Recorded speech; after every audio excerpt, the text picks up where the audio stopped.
So the 2015 fixtures are out, Rob, and we've got 6 days of cricket at Beckenham. Obviously you're from this neck of the woods. Exciting to be back?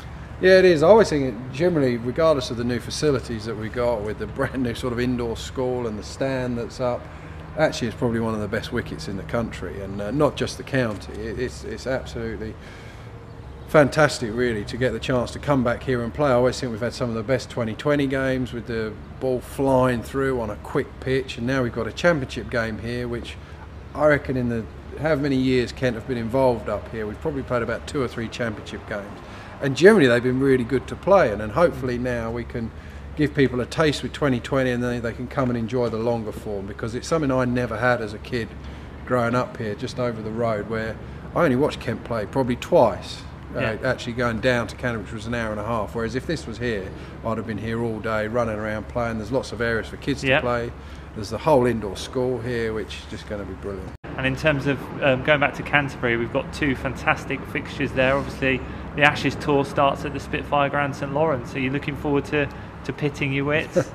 Look, I think nowadays it's not often that you get the chance to see some of the class that you'll see in that form of the game, where you got the Australian side with probably the best bowling attack in world cricket. All right, maybe them, the South Africans, but you just won't get that opportunity anymore. You don't necessarily see a Mitchell Johnson playing county cricket anymore like we used to see Shane Warne when I started. So I think for us as players and for the people of Kent to be able to come down and see up close and personal really, which is what those tour games are. You're not one of sort of 25,000 people. You get a great chance to have a watch of see how these players, the best in the world, do their stuff, and you know, we're very lucky to have them. Going back to the bread and butter then, the LV, you've got a tricky start there, two away trips to 2 of the favourites really, Essex and Lancashire, who have just been demoted from Division 1, so tough start. I mean, you gutted that to try and hit the ground running? Yeah, I think at this time of year you don't particularly care who you're coming up against. You're concentrating on what we need to do, and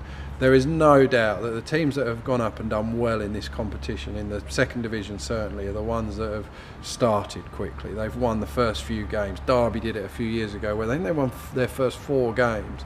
So if we can get a head start by winning the first few games, especially against other counties that you think are going to be challenging for those promotion spots as well, if we can get a good start there, then it just starts the whole season off in the right direction, obviously, but it gives you a really good chance of going up. I mean, looking forward, I mean, have you got any, you don't want to broadcast your aims and ambitions for the season, but obviously a target a lot of supporters will talk about is promotion, especially in the obviously the 4-day cricket. Yeah, and I think that will be a realistic expectation of us this year actually, as you know, for us to go up certainly, maybe even, well, hopefully win the 2nd division. But I never really ever say that at the start of the year or this time of year we're targeting one competition, because in my head that means you're sort of turning up to say the 2020 thinking, oh, we're not going to try as hard in this because we're focusing on the other. We will, and I always maintain, doesn't always work out as people know, but we will sort of always try and challenge on all fronts. We believe we have a chance to win every single competition, and who knows, you know, that's the way we sort of, I always like to think anyway. Otherwise you may as well not turn up for one of them if you're not going to try and win it. In the fixtures, Canterbury Cricket Week back to its rightful spot with a 4-day game in the week, sandwiched between the 2 weekend limited overs games.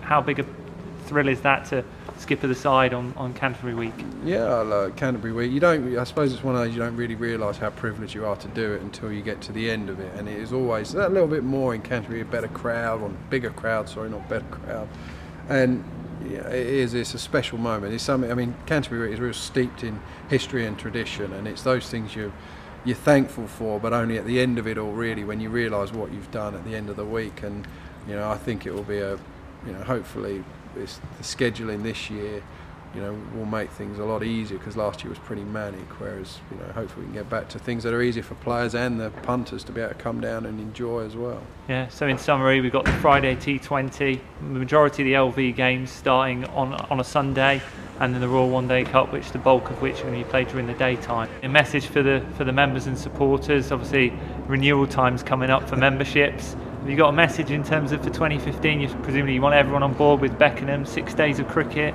available with a 6-pack. You think it's going to be an exciting season? I don't think you can get any better value in the world than a Kent membership.